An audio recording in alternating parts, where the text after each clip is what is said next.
To the Core Connection. I'm Mira Rubin here with you on Enlightened World Network. And today's topic is wisdom. What is it that converts or transforms experience to wisdom?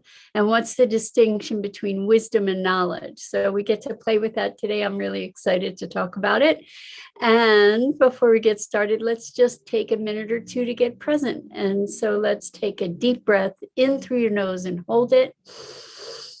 And imagine clean, crisp oxygen flooding your lungs, flowing into your bloodstream, nourishing all your cells, all your organs, bringing vital life energy to your body and being. And as you exhale, exhale any tension, stress, negativity, fatigue. And now let's take another deep breath in through your nose and hold it. This time, imagine brilliant, bright light lighting you up from the inside out, illuminating, electrifying, and energizing all your cells, all your electrons and molecules, and lighting you up from the inside out. And as you exhale, exhale any remaining stress, tension, negativity, fatigue. And now let's just gently press our palms together, very, very, very softly. Rub your fingers against your palms to feel the deliciousness of that sensation and allow yourselves to bring it to become present right here, right now. Welcome, welcome, welcome. So it's wonderful to be here with you today.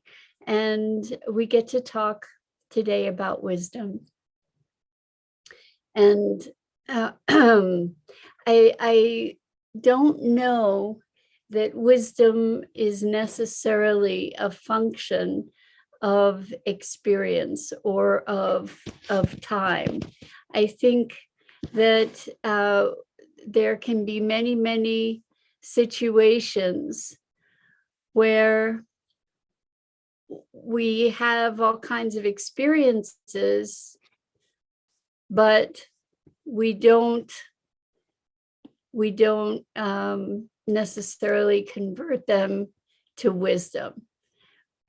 Where it doesn't necessarily translate, our experience doesn't necessarily translate to wisdom. So I think that a big part of wisdom is learning the right lessons, taking the right lessons from our experience. And I think when we have difficult life experiences, what happens is sometimes we learn the wrong lessons. Like perhaps we've been brokenhearted in love. And so we say, I'm never doing that again. That's not the lesson, and that's not wisdom, right? How do we characterize the distinctions between experience, knowledge, and wisdom? And I think I actually did my nerdy thing of looking up a definition, and what distinguishes knowledge from wisdom is perspective. And I think that that's actually, maybe that's even more of what the topic is today, is perspective, to be able to stand back and gain see the bigger picture and see the different factors that might be at play in a particular circumstance, to be circumspect, to be able to weigh the different influences that are at play in a given circumstance or dynamic. And I think it's really interesting that as we get older, the older we get, the less we know, and the less we have to assert that we know everything. It's so interesting. There are lyrics from a song, I think it was a Bob Dylan song. I was so much older then, I'm younger than that now. Like, in other words, I think I knew so much more. And maybe with wisdom comes the willingness to question rather than to answer, rather than to know everything, to be in the question of it, to be in inquiry, and less reactive, hopefully, right? That's what wisdom brings. Maybe wisdom brings a greater experience of balance, perhaps less urgency, perhaps maybe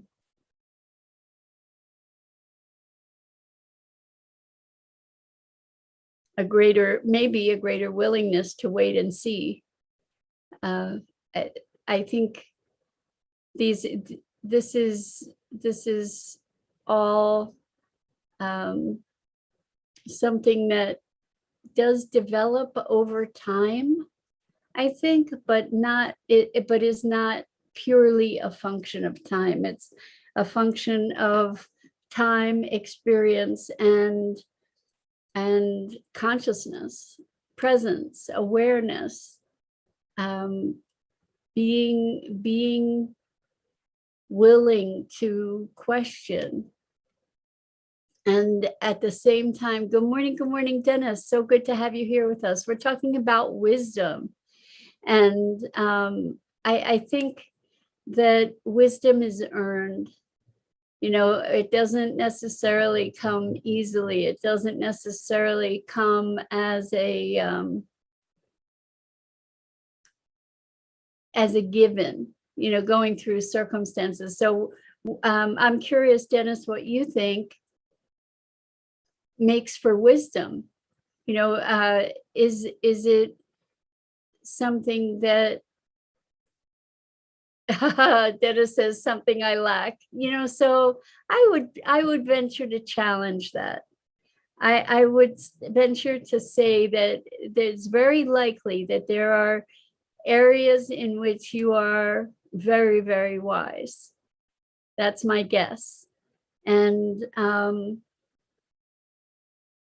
I think that wisdom is also tied in with presence. That when we are present, we have a greater capacity to be responsive. And maybe that's what wisdom is. Dennis, you are a flatterer. Dennis says, tuning into your show is wise. Thank you for that. That's very kind of you. I appreciate that. So I'm thinking, it seems like every conversation comes back to that presence is the key. And I think that the reason that we're able to be expressing our wisdom when we're present is that we're able to, in that presence, we're able to be aware of the bigger picture. And in being aware, we are able to be more responsive, right? So I don't know that wisdom is any kind of particular dogma. I think it probably is, more than anything, a perspective, or not a perspective, but perspective. In other words, to be able to stand back and see the interplay of circumstance, personalities, dynamics, to be able to recognize the dynamics and then respond accordingly. So as we become clearer and clearer of our triggers, we are better able to presence ourselves to wisdom, for sure. And I'm wondering in your life, if there's anybody that you consider wise, like somebody that you can go to for wise counsel. And I think of the phrase sage advice. That's kind of what the same as wise counsel, right? Sage advice. And I notice that when I'm most present when I'm in sessions with my clients, I think, for the most part, and because that's what I'm there to do, is to be present and to be able to be responsive. And it's almost like the guidance that comes through sometimes isn't, like, where did that come from? But it came from being able to be fully present. And I think that when we step outside of ourselves, when we experience the other, when we're in presence, we're not all self-concerned. And when we're not all self-concerned, we have the ability to perceive things that we wouldn't otherwise perceive. And I find it fascinating, the shift of perception, the shift of awareness, and how we can gain insights from all different angles that aren't necessarily what we would expect to be available to us, information that we wouldn't necessarily expect to really be within our grasp. Good morning, Josie. Welcome.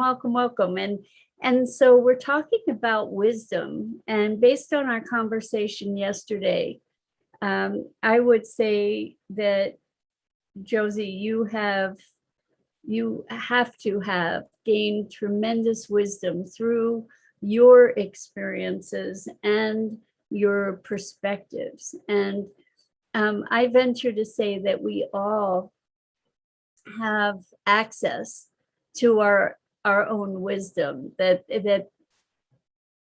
there are places in our lives where we are wise. We may not always be wise, but there are places in our lives when we are wise.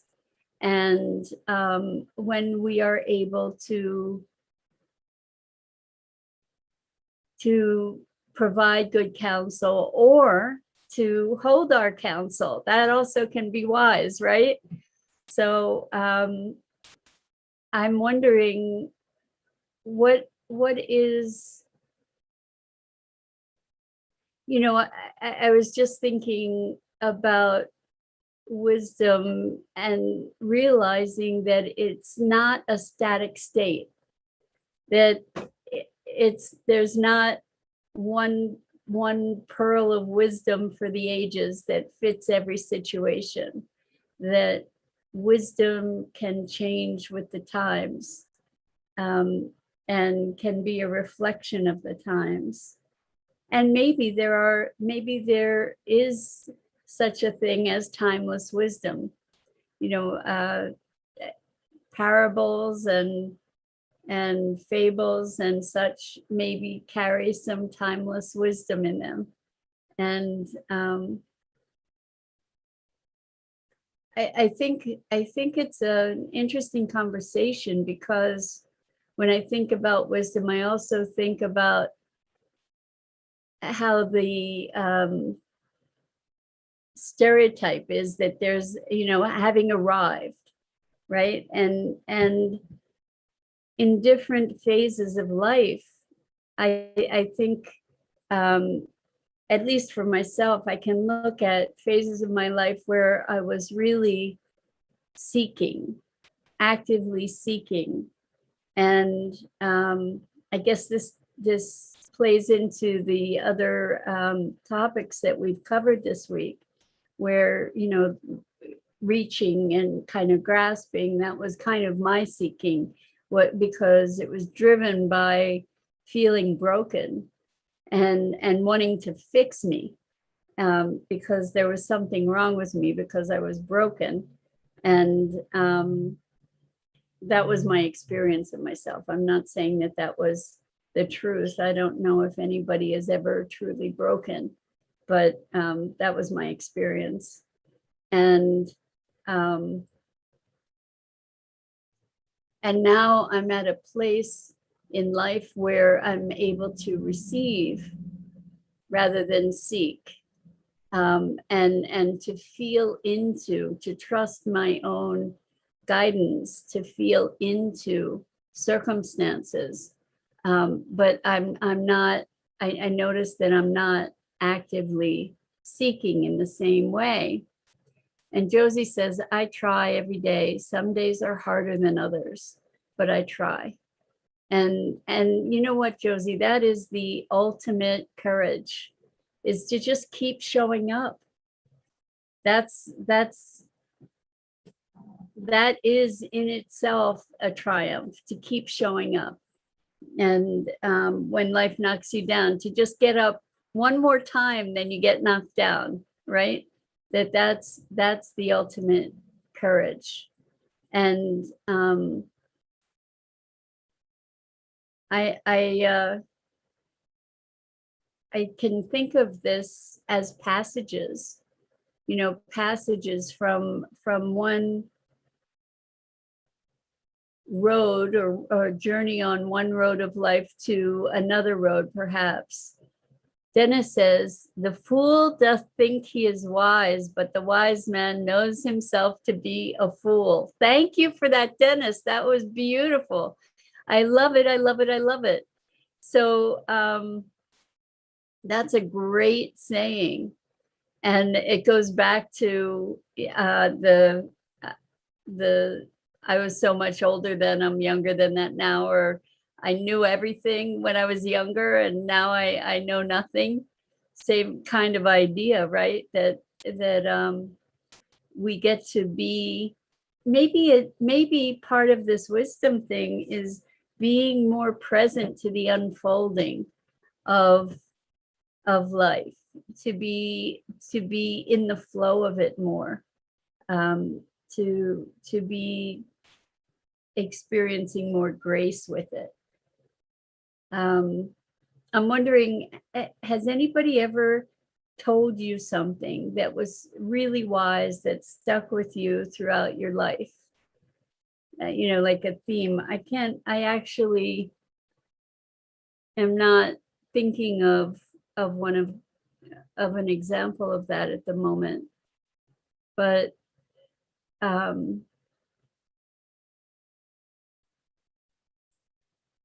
what's the difference between wisdom and insight?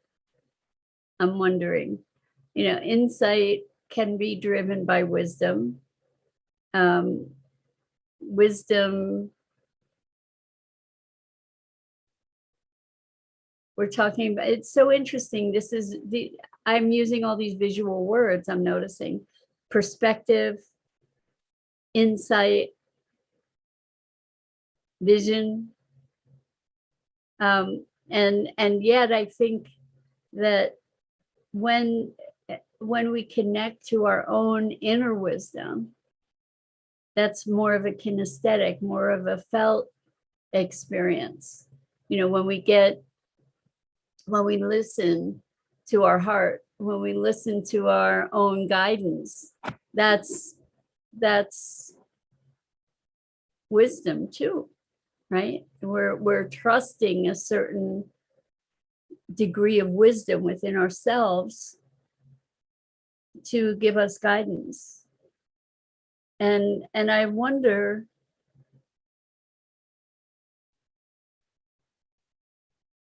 in these times, with so many challenges on so many fronts, I think we're called upon again to connect inside, to find our counsel, to connect and be in alignment with our heart and our soul, and that there's wisdom in that. There's wisdom in finding that place of presence within ourselves.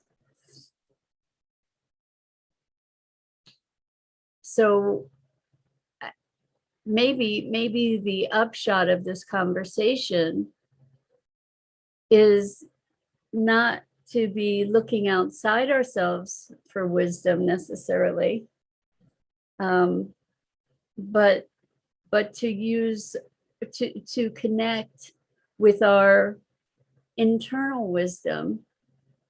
And this happens more and more as we heal our wounds, as we come to trust ourselves.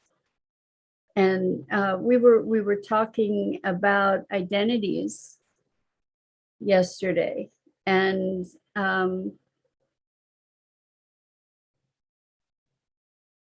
it was as a result of a revelation that I had, that there was still the presence of an identity that I thought I had routed out. And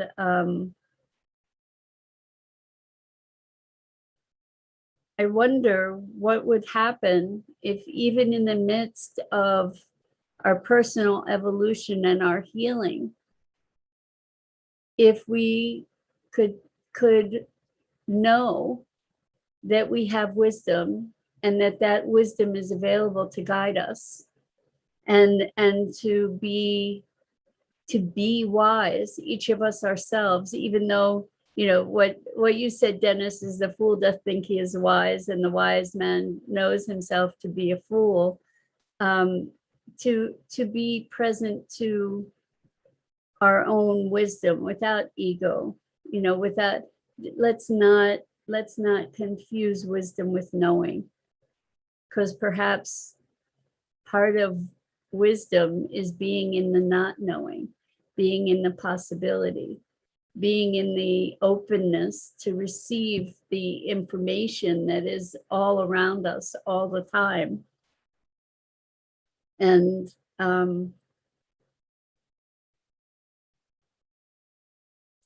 if we identified as wise, because what happens is that so many of us identify as inadequate, as damaged, as broken, as victim, as you know, I was talking about being a fighter yesterday. We identify as all these different things. What if we identified as wise and as a fool? We get to be both, perhaps, you know, but there is a part of us that is wise, and that we can tap into as a treasured resource, as we allow ourselves to be connected. And I just am really seeing the power of the identities that we take on. I'm seeing that more and more and more, and realizing how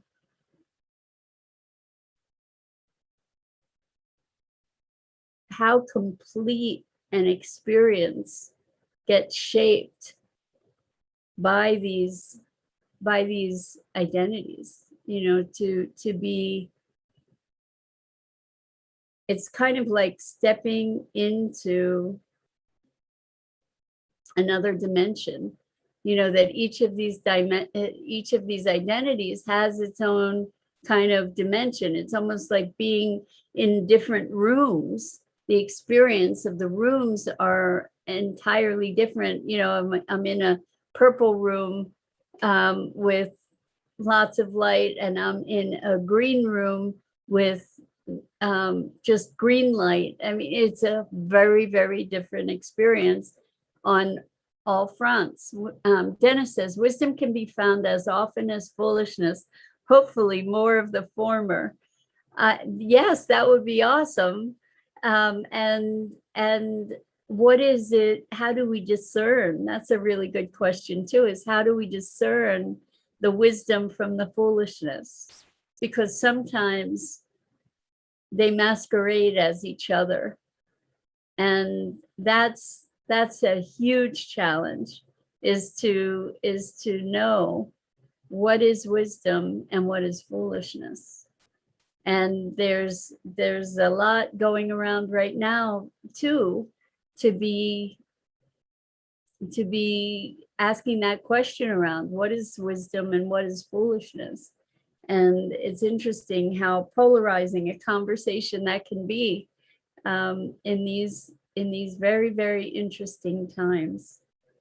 I had heard, and I don't know if it's true, but that was a Chinese curse. May you live in interesting times. Well, we do definitely live in interesting times, and we can perceive it as a curse or a blessing, and perhaps both, and perhaps neither. And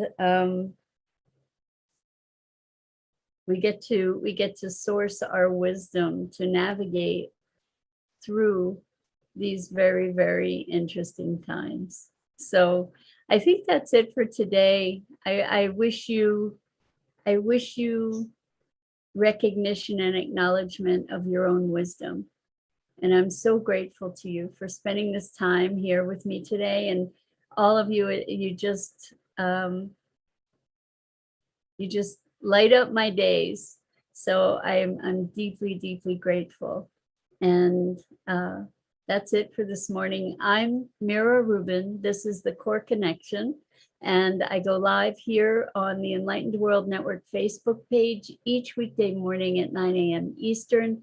And I invite you to please check out the other awesome programming from Enlightened World Network, Enlightened World Living, and EWN One with the Earth. And until next time, I don't know why I'm inspired to say this, but may the force be with you. So much love.